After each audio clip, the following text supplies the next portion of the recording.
Radhe Radhe, good morning বন্ধুরা, welcome to our channel. আশা করি আপনারা সবাই ভালো আছেন, আমরাও ভালো আছি। তো আজ সকালবেলা বাগান থেকেই ভিডিওটা শুরু করছি। বেশিরভাগ দিনই বাগান থেকে ভিডিওটা শুরু করা হয়। আর সোনা এই যে এক্ষুনি স্কুলে চলে গেল।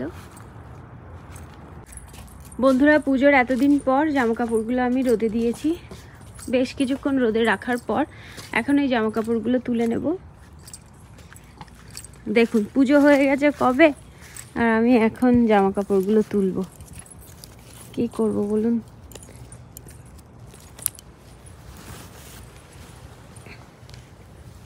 তো চলুন এই সব জামা কাপড়গুলো তুলে ভাঁজ করে নিই। বন্ধুরা, এখানে আমি রান্না করছি ঝিঙে পোস্ত। ঝিঙে পোস্তর মধ্যে কয়েকটা আলু দিয়েছি আর একটুখানি হলুদ দিয়েছি। হলুদ দিলে বেশ দেখতে ভালো লাগে। আর এখানে আমি রান্না করছি বকফুল, আর এখানে ভাতও হয়ে গেছে, আর বকফুলগুলো হয়ে গেছে। বকফুলগুলো এবার তুলে নেব। বন্ধুরা, আমি এখন এখানে রান্না করছি বেগুন দিয়ে আলু ভাজা। তো বেগুন ছোট ছোট করে, কয়েকটা আলু ছোট ছোট করে কেটেছি, তো একসঙ্গে ভাজা করছি। বন্ধুরা, দুপুরবেলা রান্নাবান্নার পর আমার মেয়ের ওর এক বান্ধবীর সঙ্গে কথা বলতে ইচ্ছা হচ্ছিল কয়েকদিন ধরে। তো সেই কারণেই বান্ধবীর মায়ের ফোনে, মানে আমার মেয়ের বান্ধবীর মায়ের ফোনে ফোন করলাম। তো জানতে পারলাম যে এখানে আমাদের বাড়ির কাছাকাছি একটা চার্চ আছে, তো সেখানে নাকি ছোটোখাটো হ্যালোউইনের জন্য প্রোগ্রাম হবে। তো আমাদের বলল ওখানে যেতে, তাহলে বাচ্চারা সবাই এক জায়গায় হয়ে আনন্দ করতে পারবে। তো প্রথমে ভাবছিলাম যাব কি যাব না, সোনার বাবা অনুমতি দেবে কি না। ওর বাবার কাছে জিজ্ঞাসা করেছিলাম, কিন্তু কিছু বলেনি। আমার মেয়ের বান্ধবীর মা আমারও বান্ধবী হয়, তো আবার ফোন করেছিল। বলল যে তোমরা কি এখানে আসবে, আসলে তাড়াতাড়ি এসো, এটা কিন্তু বেশিক্ষণ হবে না। তো তারপরে আমি আমার ছোটো জাকে ফোন করি। ছোটদিকে বললাম যে ছোটদি যাবে, তো ছোটদি রাজি হয়ে গেল। তো ছোটদির সঙ্গেই আমি এখানে এসেছি। আর দেখুন এই মেয়েটা বাচ্চাটার ফেস পেন্টিং করছে, এত সুন্দর, মানে পুতুল পুতুল লাগছিল। ওই জন্য ক্যামেরাটা ওর মুখের কাছেই বেশিক্ষণ ধরে রেখে দিয়েছিলাম। এই চার্চের সামনে অনেকগুলো গাড়ি রাখা আছে। গাড়ির পিছনে বা সামনে এরকম সবাই বসে বসে ক্যান্ডি দিচ্ছে। আমরা ভেবেছিলাম যে যেরকম মেলা হয় ওই ধরনের এখানে কিছু হবে, কিন্তু এখানে এসে দেখছি অন্য রকম। আমাদের বাচ্চাদের সবার হাতে দেখতে পাচ্ছেন একটা সাদা প্যাকেট। যখন আমরা এই চার্চের এখানে ঢুকি তখনই আমাদের হাতে একটা একটা করে প্যাকেট দিয়েছে। তখন বুঝতে পারিনি যে প্যাকেটটা কি কারণে দিয়েছে, এখন বুঝতে পারছি।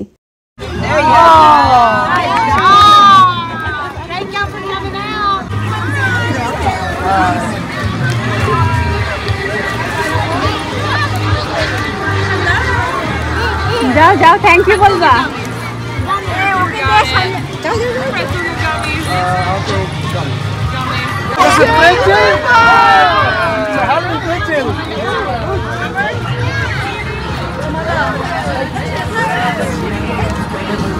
ওনারা যে বাচ্চাদেরকে ব্যাগ দিয়েছে, তো এখানে আসার পরে জানতে পারলাম যে ব্যাগ দেওয়ার কারণ হচ্ছে এখান থেকে আমাদের ক্যান্ডি দেবে।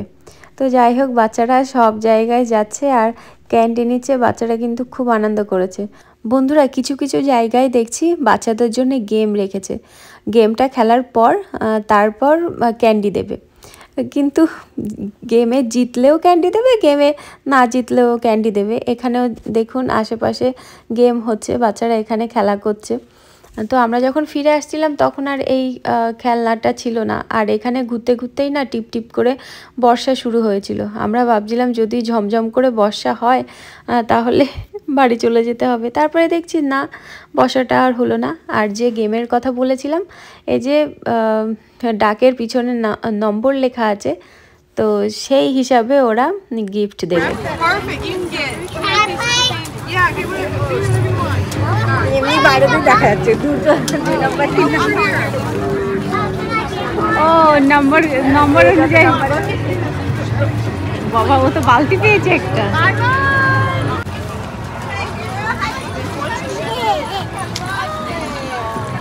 মা, এটা কিন্তু একটা গেম, এটা একটা গেম, ঠিক আছে? ওই দেখো দিদি কি করে খেলা করছে, ওরকম করে করো।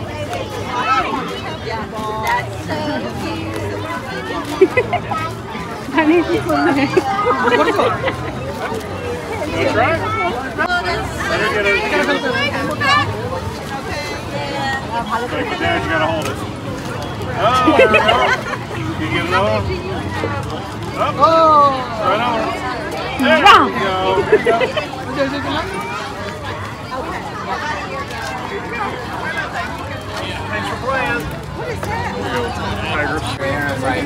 One's a Yoshi dinosaur and one's like the Endymion racer. They're huge. It's but it's Oh, Janice the Champ. so cool. So cool. That's what I'm saying. Keep a lookout. There'll be more cool T-Rex stuff on the চলো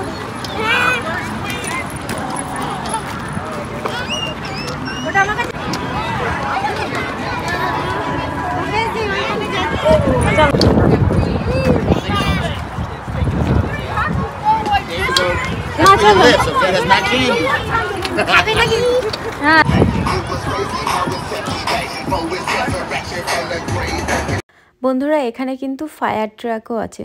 বাচ্চারা এই fire ট্রাকের ভিতরে যাচ্ছে, ওরা খেলাটেলা করছে, আবার fire truck থেকে নেমে আসছে। তো প্রথমে আমার মেয়ে বলছিল যাবে, তারপরে আমার ছেলে ফায়ার ট্রাকে উঠেছিল। তারপরে আমাদের মেয়ে দুটো কেউই উঠতে চায়নি, ওই জন্য আর ফায়ার ট্রাকে ওদের ওঠা হয়নি। তারপরে এখান থেকে আবার চলে আসা হয়েছিল। আর এই যে আমার ছেলে ফায়ার ট্রাকে উঠছে, উঠে একটুখানি বসলো, বসেই ও কিছুক্ষণ পরে নেমে গেছিলো। তো যাই হোক, বাচ্চাদের এটাই আনন্দ। আর আমরা এখন যেখানে এসেছি এর পাশেই কিন্তু পুলিশের থানা আছে। তো যখন এই রাস্তা দিয়ে যাওয়া আসা করি তখন চার্চ চোখে পড়ে না, কিন্তু ওই পুলিশের থানাটা ওটাই চোখে পড়ে। আর এখানে নাকি অনেক পাম্পকিন ছিল, এখন অতটা নেই, কিন্তু এখান থেকে সবাইকে পাম্পকিন নিতে বলছে। Anyone you think is the most beautiful, weirdest looking ওইদিকে যাচ্ছিস কেন?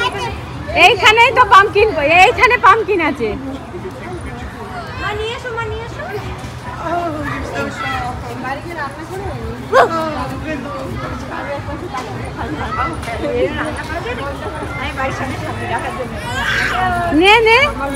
প্রথমে ভাবছিলাম এখান থেকে কুমড়ো নিয়ে কি হবে, তারপরে ভাবলাম যে দুটো নিই, বাড়ির সামনে মানে সাজিয়ে রেখে দেব, হ্যালোউইন হয়ে গেলে তারপরে না হয় ফেলে দেবো। এই কুমড়ো কি খাওয়া যায় আমার না জানা নেই, জানি না খেলেও বা কি হবে। বাড়িতে রেখে এসো এগুলো বাড়িতে। আর হয়েছে এমা যা যা, এইটাই ছোটটা। এ শোনাম আর একটা মুখ দে মামা, তুমি একটু মুখটা দাও তো বাড়িয়ে। এবার এবার বুনুটা চলে গেছে। আমার না চার্চের ভিতরে যেতে খুব ইচ্ছা করছিল।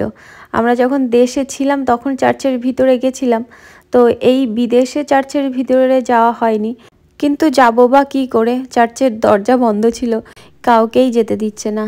বন্ধুরা এখানে দেখুন প্লেডোর ব্যবস্থা আছে। প্লেডো তো বাচ্চারা খুব ভালোবাসে, তো প্লেডো দিয়ে ওখানে আমার মেয়ে কুমড়ো বানিয়েছে। ওখানে বানানোর পর কুমড়োটা সঙ্গে করে নিয়েও নিয়েছে, মানে ওরা দেওয়ার জন্য বসে রয়েছে, বুঝতে পারছেন। তারপরে এখানে এসে আমার মেয়ে বলছে আমি নেকলেস বানাবো, তারপরে ও এখান থেকে একটা ব্রেসলেট বানালো। আর অয়ন্তিকাও বানাচ্ছে, সঙ্গে ওর বুনুও বানাচ্ছে। অয়ন্তিকাকে বলছি যে অয়ন্তিকা আমাকে একটুখানি দেখাও, দেখাতে গিয়েই হাতের থেকে পড়ে গিয়ে দেখুন সব মানে ব্রেসলেটের ওই পুঁথিগুলো বেরিয়ে গেল।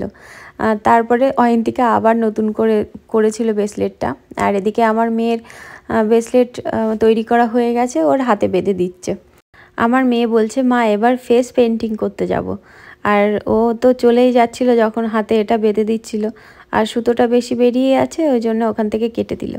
আর এখানে দেখুন কত সুন্দর কিউট একটা পাপি, মনে হচ্ছে কি মানে চটকে দিই, কিন্তু ভীষণ ভয় লাগে, জানি না কেন।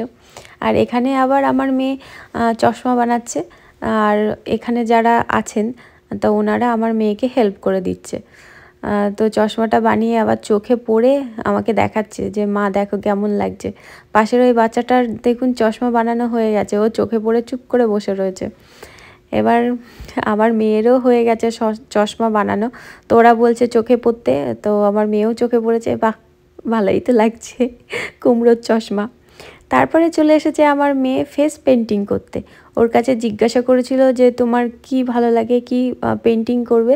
ও বলেছে ক্যাট।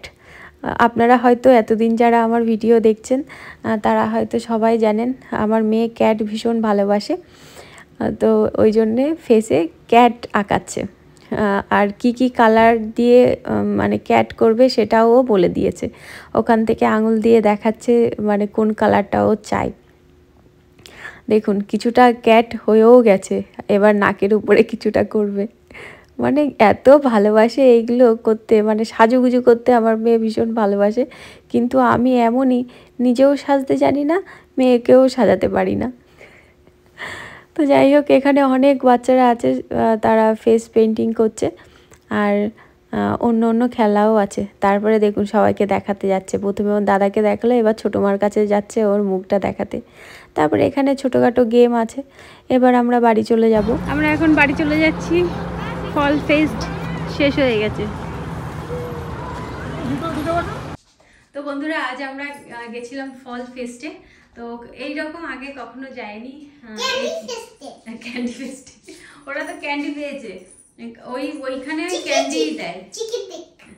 টিকিট ট্রি নেওয়া হয়নি ওখানে, ওখানে একটা চার্চ ছিল, তো ওখান থেকেই মনে হয় ওই মেলাটা হয়েছে। আর আগে কখনো এরকম, হ্যাঁ আগে কখনো এরকম জায়গায় যাইনি, এই প্রথম গেলাম। আমার এক বান্ধবী ফোন করে বলছে যে অমুক জায়গায় এরকম হচ্ছে, আসবে? তা আমি হ্যাঁ, তা আমি বলছিলাম যে ওর বাবার কাছে জিজ্ঞাসা করি। তা ওর বাবা প্রথমে কিছু বললো না, তারপরে আবার ফোন করেছে, ফোন করে বলছে কি আসবে। এইবার তারপরে ছোটদিকে ফোন করলাম, তো ছোট বলছে রেডি হও। তো রেডি হয়ে এই কটা বাচ্চা কাচ্চা নিয়েই গেছি।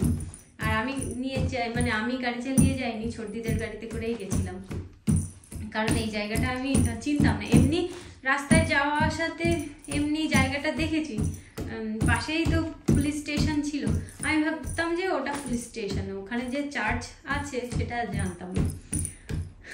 তো ভালোই হলো, বাচ্চারা খুব আনন্দ করেছে আজকে।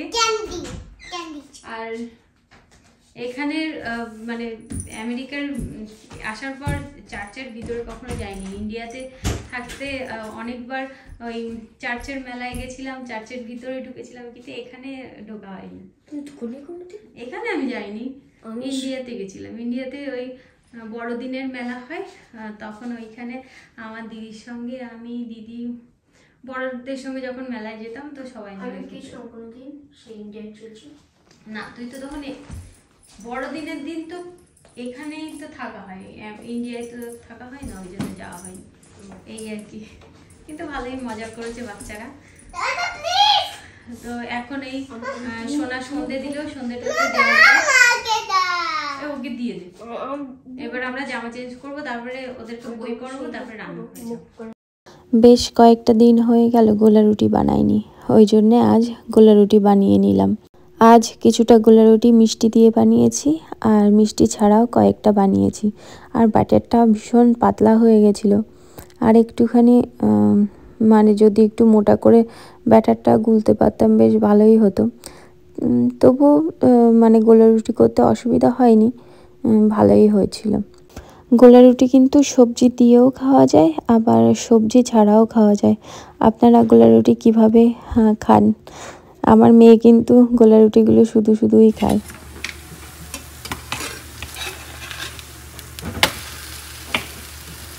এটা হয়ে গেছে এক পাশ, আর এটার বাকি আছে এখনো।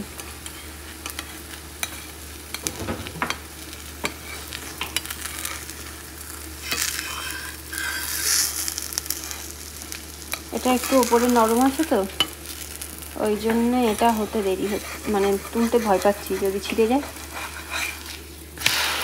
না হয়েছে।